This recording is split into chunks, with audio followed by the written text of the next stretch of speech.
Selam arkadaşlar. Bugün sizlerle birlikte gördüğünüz gibi ıssız ormandayız ve yanında 3 kişi var.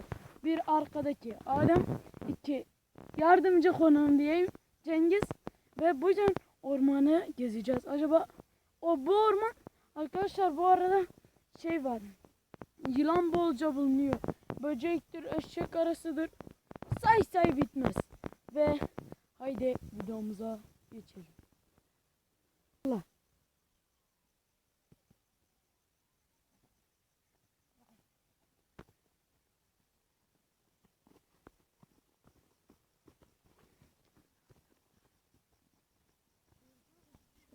Olmaz.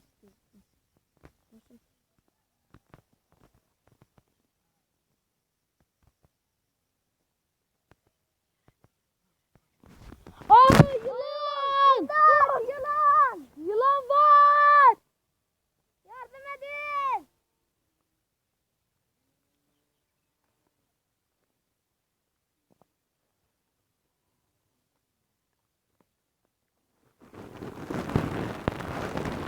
Kameraya bir şey oldu mu lan? Arkadaşlar, çok önemli bir haber içindeyiz. Bir daha konuşmamı yapmadım. Arkadaşlar Emre kaçtı. Bugünlük videomuz bu kadar.